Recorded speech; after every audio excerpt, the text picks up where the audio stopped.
Assalamualaikum warahmatullahi wabarakatuh. Segala puji bagi Allah Subhanahu wa Ta'ala yang telah memberikan nikmat tak terhitung, terutama nikmat rezeki berupa makanan yang kita konsumsi setiap harinya. Namun saudara-saudaraku seiman, pernahkah kita merenung sejenak betapa besar nikmat tersebut? Sayangnya masih banyak di antara kita yang lalai hingga dengan mudahnya membuang makanan tanpa rasa syukur. Islam mengajarkan kita untuk bersyukur atas segala karunia, termasuk makanan yang kita miliki. Dalam Al-Quran, Allah Subhanahu wa Ta'ala berfirman, "Makanlah dan minumlah dari rezeki yang diberikan Allah, dan janganlah kamu berkeliaran di muka bumi dengan berbuat kerusakan." Quran Surat Al-Baqarah ayat 60. Salah satu bentuk kerusakan yang sering kita tidak sadari adalah membuang makanan yang Allah berikan kepada kita. Saudara-saudaraku, membuang makanan adalah tindakan yang menunjukkan ketidaksyukuran. Ketika kita membuang makanan, kita lupa bahwa di luar sana ada banyak saudara-saudara kita yang kelaparan, yang sangat membutuhkan rezeki yang kita sia-siakan. Rasulullah pernah bersabda, "Barang siapa yang makan sampai kenyang, sedangkan tetangganya kelaparan, maka dia bukanlah bagian dari golonganku." Hadis riwayat Al-Bukhari. Perbuatan ini bukan hanya melukai hati sesama manusia, tetapi juga bisa mendatangkan murka Allah Subhanahu wa Ta'ala. Dalam Islam, membuang makanan dianggap sebagai bentuk pemborosan, dan Allah telah melarang pemborosan dengan tegas. Firman Allah dalam Al-Quran, "Sesungguhnya orang-orang yang pemboros itu adalah saudara-saudara setan, dan setan itu sangat ingkar kepada Tuhannya."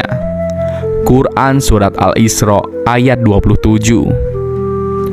Bayangkan, saudara-saudaraku, jika kita sampai digolongkan sebagai saudara setan hanya karena kita tidak menghargai nikmat Allah.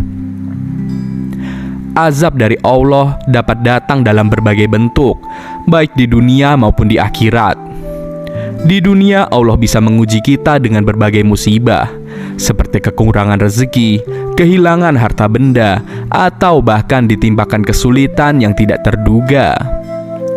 Di akhirat kelak, kita akan dimintai pertanggungjawaban atas nikmat-nikmat yang kita sia-siakan.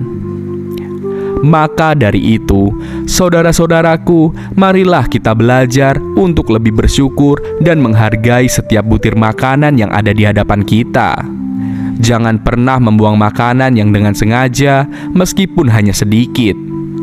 Sebaliknya, berusahalah untuk selalu membagikan rezeki kepada yang membutuhkan, karena ini akan membuka pintu keberkahan dari Allah Subhanahu wa Ta'ala. Buang makanan seringkali dianggap remeh, namun dampaknya sangat besar, tidak hanya secara ekonomi, tetapi juga spiritual. Ketika kita membuang makanan, kita sebenarnya mengabaikan nikmat yang Allah telah berikan.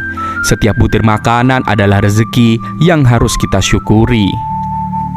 Saudara-saudaraku sekalian, ketika kita membuang makanan, kita juga beresiko kehilangan keberkahan dalam rezeki Allah. Allah Subhanahu wa Ta'ala berjanji akan menambah rezeki bagi hambanya yang bersyukur. Jika kita tidak menghargai rezeki yang ada, kita mungkin akan merasakan kekurangan dalam hal lain. Rezeki bukan hanya tentang harta, tetapi juga kesehatan, kebahagiaan, dan keberkahan dalam setiap aspek kehidupan. Oleh karena itu, marilah kita mulai dari diri sendiri. Cobalah untuk merencanakan makanan dengan baik, berbagi dengan yang membutuhkan, dan memanfaatkan sisa makanan dengan kreatif. Dengan cara ini, kita tidak hanya mengurangi pemborosan, tetapi juga mendatangkan keberkahan dalam hidup kita. Semoga Allah Subhanahu wa Ta'ala senantiasa menjauhkan kita dari sifat pemborosan dan menjadikan kita hamba yang pandai bersyukur atas nikmat-Nya. Amin ya Rabbal Alamin. Wassalamualaikum warahmatullahi wabarakatuh.